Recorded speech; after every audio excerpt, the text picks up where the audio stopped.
नमस्कार मित्रांनो, तुमचं बायनरी ग्रोथवर स्वागत आहे. चला आपण आपल्या पुढच्या लेक्चरला सुरुवात करू. तुम्ही मागचे फॉर्म्युले समजा रिवाइज केले असतील तर चांगली गोष्ट आहे, नाही तर एकदा वाचून घ्या कारण ते खूप महत्त्वाचे. तर आपण या व्हिडिओमध्ये आपलं मेन टॉपिक सुरुवात करतोय, कॉम्प्लिमेंटरी फंक्शन्स. हे कसं पण आपल्याला 2 ते 4 मार्काला कसं पण हा क्वेश्चन येतो. कॉम्प्लिमेंटरी फंक्शन्स 2 मार्क्सला तर कंपल्सरी येतो. कॉम्प्लिमेंटरी फंक्शन्सचे 4 टाईप आहे: real and distinct, real and repeated, imaginary and distinct, imaginary and repeated. आता रिअल अँड डिस्टिंक्ट आपण हा टाईप कशावरून ठरवतो, जेव्हा तिघी रूट्स वेगळे वेगळे राहिले. आता समजा 1 2 3 4 5 6 फॉर एक्झाम्पल, तेव्हा आपण हा टाईप घेतो.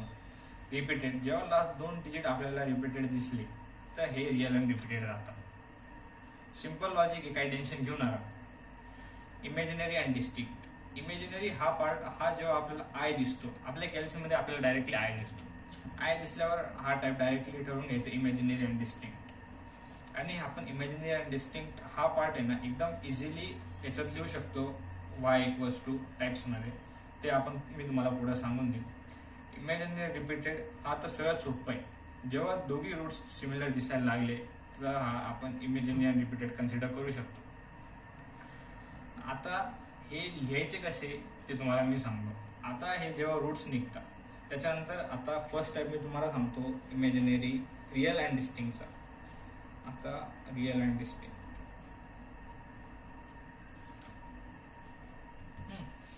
आता हा आपण लिहितो असं. आता आपण हेच रूट्स धरू मेनली स्टार्टिंगसाठी. 1 2 3 आलं तर y = c1 e⁻1x. आपण 1च्या जागी डायरेक्टली x लिहिलं तरी चालतं. त्यानंतर c2 e⁻2x + c3 e⁻3x. आपण हे पुढं पण कंटिन्यू करू शकतो कारण आपले रूट्स आता इथंच संपले. आणि मॅक्झिमम साईज डिग्री जे राहते 3 पर्यंत येतं, त्याच्या पुढं जास्तपर्यंत येत नाही.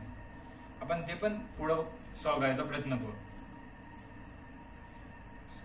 त्याच्यानंतर रिअल अँड रिपीटेड.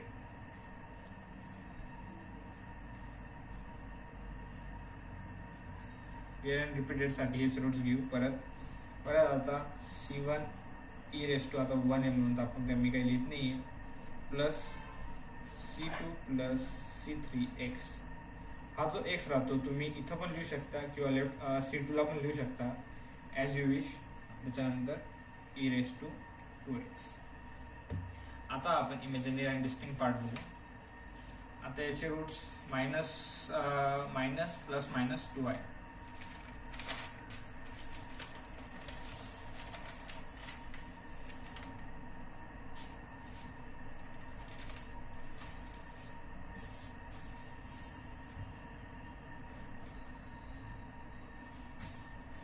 -1 + -2y हे आपले रूट्स आहे. तर आपण याला आहे ना अल्फा आणि बीटामध्ये कन्सिडर करू. Alpha = -1, beta = 2. The imaginary and distinct part आहे आपला. तर आता आपण असं लिहितो y = e⁻αx. आता मायनस आहे -x, -1 आहे म्हणून e⁻⁻x. परत hole ब्रॅकेटमध्ये c1 cos βx 2x + c2 sin 2x. हा टाईप आहे इमॅजिनरी अँड डिस्टिंक्टचा. असं लिहितो आपण. हा फॉर्मॅटच आहे, याला काही चेंज नाही आहे. हे तुम्ही थोडंसं थांबून व्हिडिओ पॉज करून बघून घ्या आणि समजून घ्या.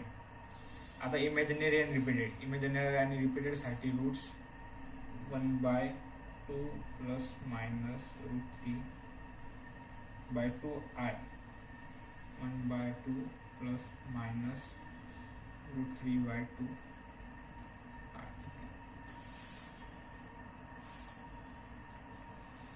आता याच्यासाठी आपण कॉम्प्लिमेंटरी फंक्शन असं लिहितो. याला पण आपण अल्फा बीटामध्ये डिवाइड करून घेऊ. अल्फा म्हणजे ही टर्म झाली आपली अल्फा, आणि ही टर्म जी झाली ही झाली बीटा. कारण आपण अल्फा आणि बीटामध्ये जर हे केलं ना तर खूप इझी पडतं आपल्याला. आता हे बघा, ही alpha x plus C1 C2 x plus cos beta x plus C3 plus C4 x plus sine beta x. हे थोडं ॲडजस्ट करून घ्या. तर जस्ट आपल्याला इकडे व्हॅल्यूज पुट करायची. अल्फामध्ये आपण 1/2 घेतो. ही अल्फाची व्हॅल्यू आपली 1/2 एक्स ब्रॅकेटमध्ये C1 plus C2 x cos बीटामध्ये √3/2 x plus C3 plus C4 x C3 plus C4 x. मग त्याच्या पुढं साइन बीटाची व्हॅल्यू √3/2 एक्स ब्रॅकेट क्लोज. आता हे आपण पुढं पण सिम्प्लिफाय करू शकतो. आता 1 समजा आपण एक्स मल्टिप्लाय केला तर x/2. आता हे तुमच्यावर आहे, कारण आपण समजा इथं पण जर उत्तर काढलं फायनल तरी आपल्याला फुल मार्क्स देतात, 2 पैकी 2 मार्क देतात. तर आता आपण सम्स बघू. हे टाइप्स तुम्हाला समजले नसतील तर व्हिडिओ परत एकदा रिपीट करा, बघा स्टार्टिंग पासून, कारण हे खूप महत्वाचं आहे.